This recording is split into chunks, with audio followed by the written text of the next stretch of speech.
multiple super overs. So USA have elected to go, it looks like, with Andres House and Shaihan Jahangir.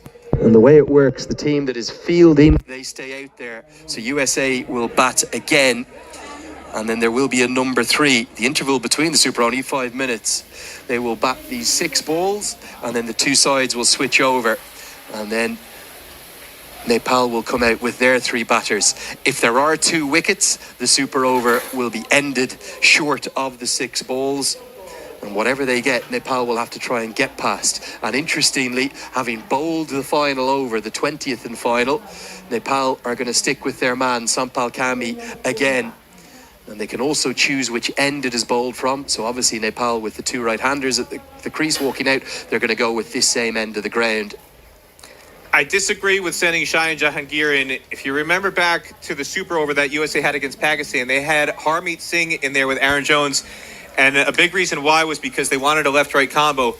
If they put in Harmeet Singh with Andres House here, you have a left-hand, right-hand combo, and that helps negate the short side, long side boundary discrepancy. Nepal is facing 2 right-handers here, so they've set the field to bowl to that long side boundary where they got extra protection. It's a lot tougher to score boundaries on that side. If you have a left-hander in there and Harmeet Singh, that neutralizes that in a big way for Nepal. I don't agree with this strategy going into the Super Bowl for USA, and I wonder, is Harmeet Singh going to be the 3rd guy should one of these 2 get out? Well, here we go. Sompal will bowl to Shaihan Jahangir. Get those graphics corrected. We've got House on strike in them, but it's a single to start with, as Anil Sad is the fielding. Remarkably, Peter, this isn't the first tie between these 2 sides, and it's not even the first tie between these 2 sides in Texas, because 2 years ago, you and I were both there in June in Pearland at the Musa Stadium. It was 2-7-4, played 2-7-4. Tonight, that was in an ODI. That ended up as a tie. There was no super over. We're going to have a victor either way, even if it's going to take multiple super overs. Well, this is your first super over. First tied match between these 2 sides. Hit away into the leg side. That's a good result for Nepal. Only a single. Dipender Singh Ari, the fielder. I seem to remember you were a little bit under the weather on that tied match. It was me and Ahmed Patel who were on the call that day, Lenny. They were COVID times, Peter. The less said about them, the better. I'm glad you're 100% for this occasion, Lenny.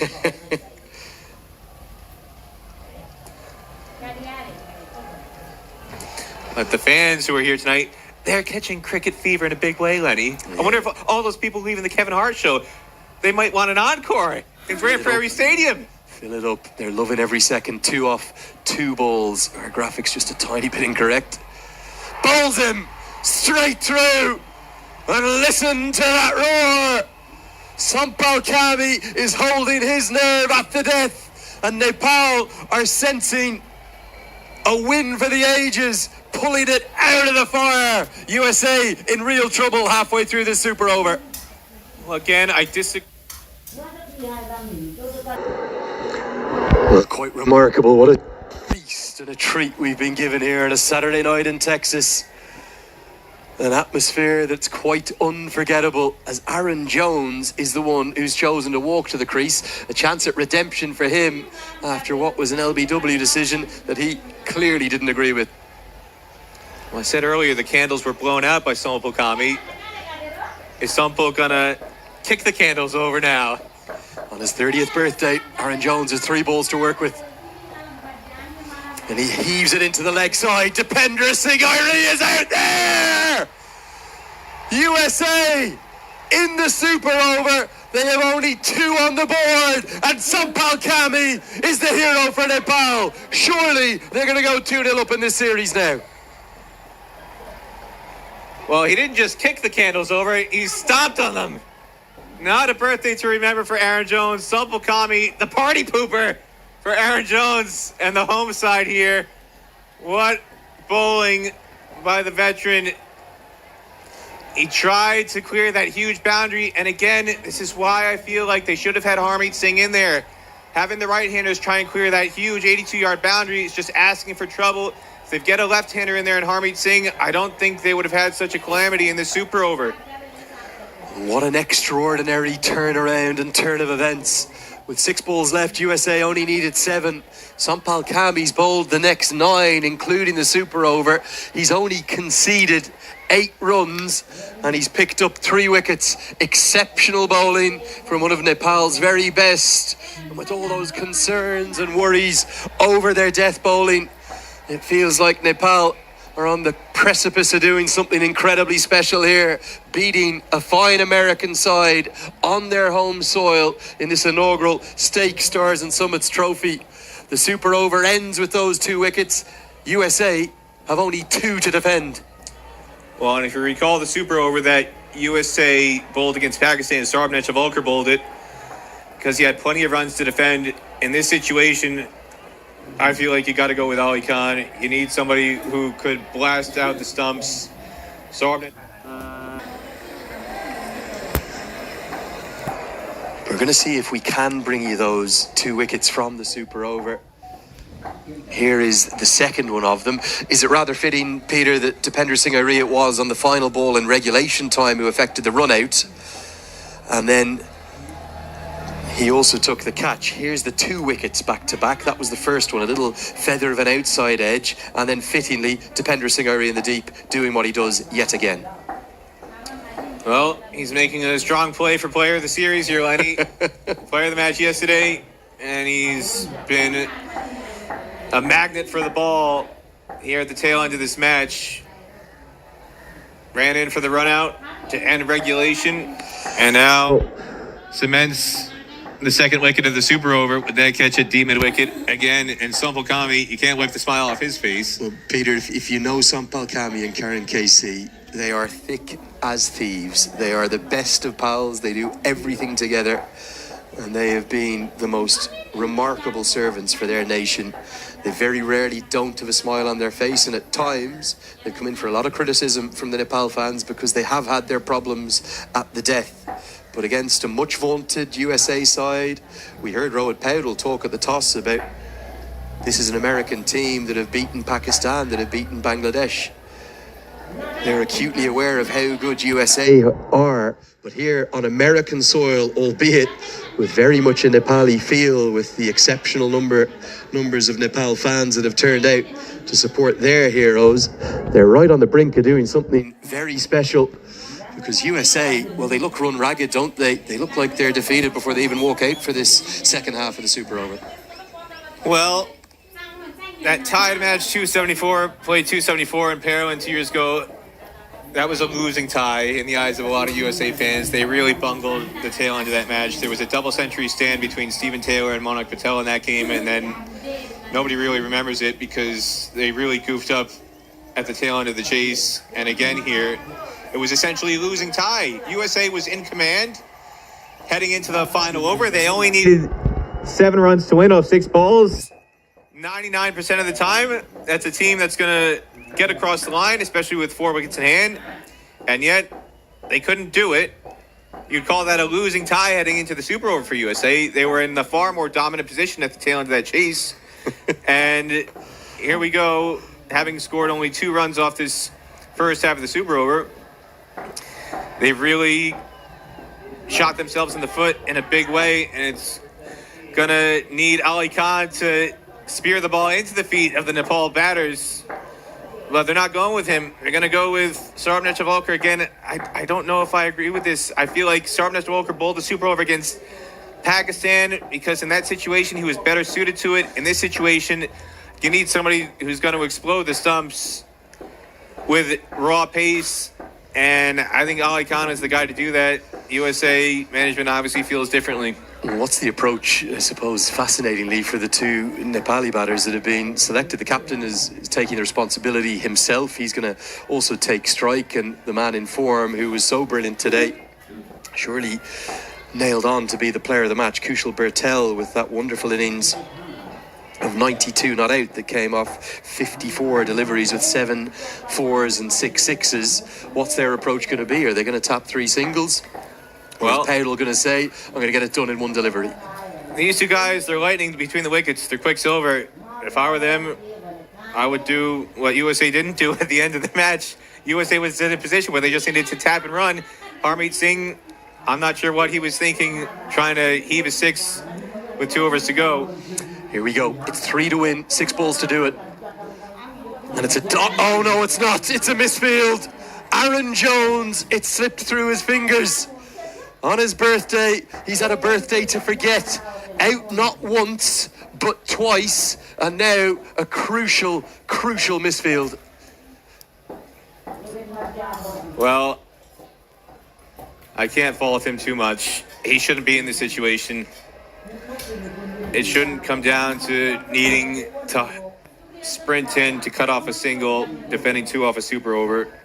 There's a lot of things to criticize about USA tonight. I'm not going to pick on Aaron Jones for that one.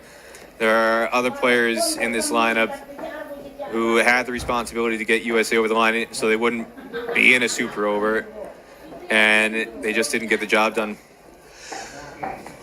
Well, it was regulation, being honest, Peter. He didn't have to sprint a yard. He was standing at a silly mid-on. It just burst through his fingers. It's probably not going to end up being the difference between the sides. I'll agree with you on that much. But USA, credit to them now. They are actually going to gamble.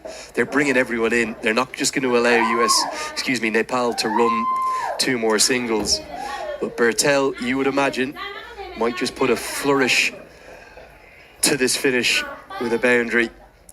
They've only got 1 fielder outside. It's 2, check that. They've got a deep third and a deep square leg. Those are the 2 fielders outside the ring, and they're hoping for a brain fade from Kushal Bertel to give a boundary catch. Everyone else in saving a single. It's 2 to win. And he whips it elegantly out to the leg side. Any single from here will do. And the Nepal fans are on their feet. They know they're on the brink of a historic series victory here. And they're going to do so in the most dramatic of fashions.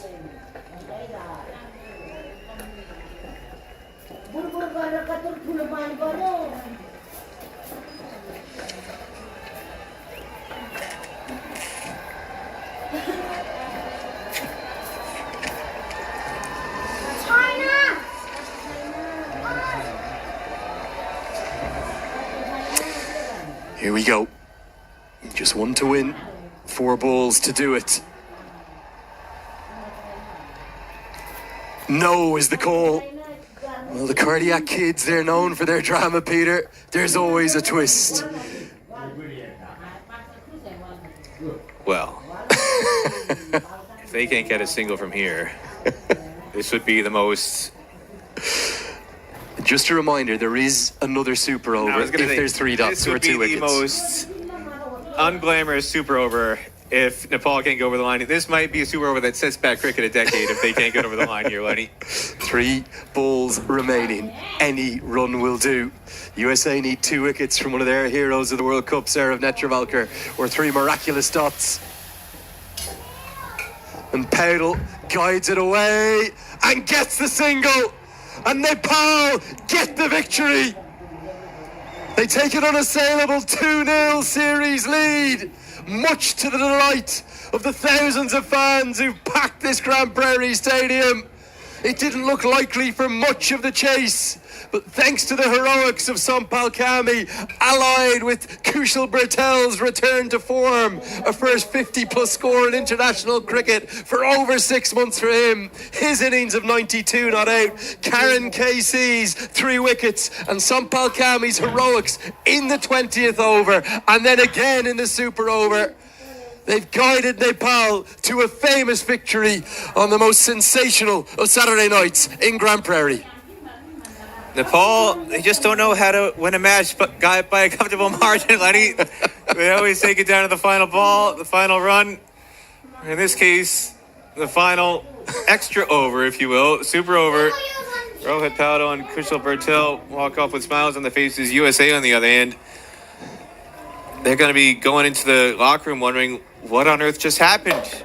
This is almost, in some way, shades of what happened in the Netherlands, where they had winning positions and then inexplicably shot themselves in the foot on numerous occasions and just froze, couldn't get across the line. And Andries House in particular, Peter, he looks shell-shocked, doesn't he?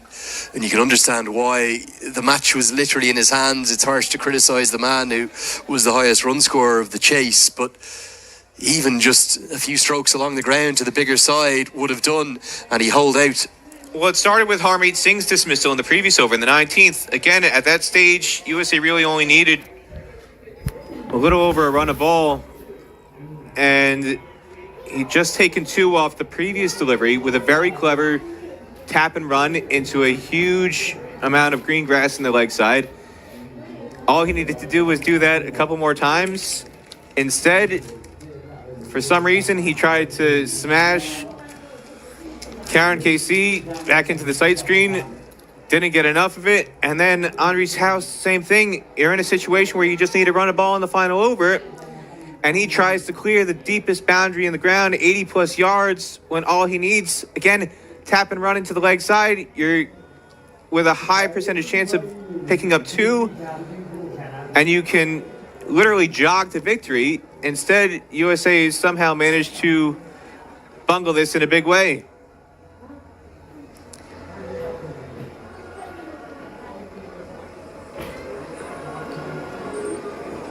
Meanwhile, the Nepal fans, they're not complaining. This is the home away from home series for them. Huge amount of support in Grand Prairie for the Sun and Red Moon. As a lot of them sprinted out after the final ball, trying to beat traffic, but a significant number